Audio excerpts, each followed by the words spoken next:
what is it about even the quality of a relationship, or that would underpin the quality of a relationship that would be more conducive, let's say, to reducing the sense of inflammation within us?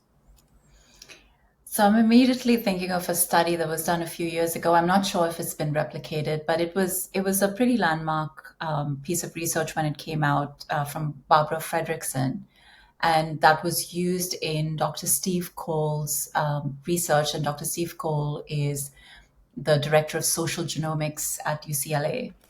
And I would urge anyone who's interested in this area to go look up his work. He's just done some phenomenal work in this space.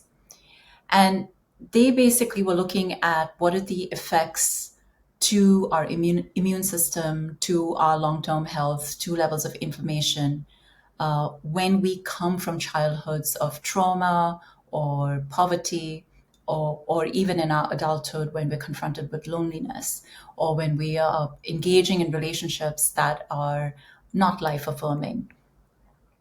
And what was interesting, and we can talk about sort of like the regular effects that they found.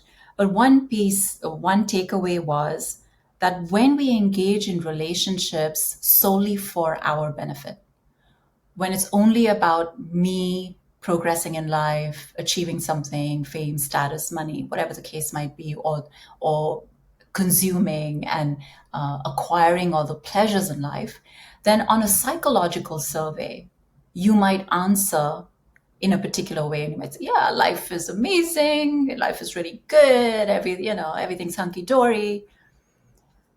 But then when we look at your cells and when we look at the state of your immune system, it tells a very different story compared to somebody who may not have that amount of money, who may not have as much pleasure in their life, but who has more meaning in their life and whatever way that they acquire their meaning. And usually the way that they do that is by giving to others, by being of service to others, by engaging in a mission that is bigger than themselves. And their cells respond in a very different way. So they might score on that psychological survey, they might answer the same way as the hedonic kind of inclination, which is, yeah, life is good, I feel satisfied, I feel happy most of the time, I feel gratitude in my life. But their cellular structures share a very different story. So the hedonic expression, and this is, if you want to know the technical name, it's called the conserved transcriptional response to adversity, which is this evolutionarily conserved way that our immune system responds to threat.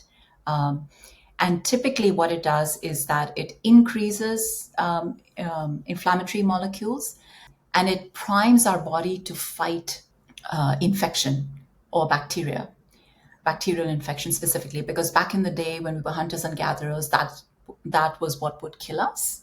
Viruses were not that threatening back then, just yet. And it tones down our antiviral response. So this is a typical conserved response that we see in our present day anytime we're exposed to psychological or physical or any other kinds of stressors. So in the short term, this is a good thing. You want this kind of response so your body can protect itself. But if this kind of response persists, it's not a good thing, because this is sort of this leads to chronic inflammation. If your response to viruses goes down, so you're more prone to viral diseases. And it's also sort of the starting point for all kinds of chronic lifestyle-related diseases, which is what kills us these days. So really interesting to see that the hedonic immune profile mapped onto this kind of chronic inflammatory response, whereas the eudemonic immune profile was very different. So even though those people perhaps were facing a lot of challenge in their lives, just by the fact that they found more meaning in their life, or the fact that they gave to others, and sort of had this bigger purpose in their lives, their cells responded. Their mitochondria said, yes, this is the essence. We are social creatures. This is what we were made for. We have to look out for one another. And the fallout is that inflammation was much lower, their immunity was higher, and they lived longer. So I love that, and I don't even know how I got what your original question was, but when I think of that kind of profile, I think it's just beautiful that the way that our biology has been designed, it's sort of it shows us the way that we need to be living our lives, and that our biology rewards us when we take care of each other. That's one of the most glorious things I've heard.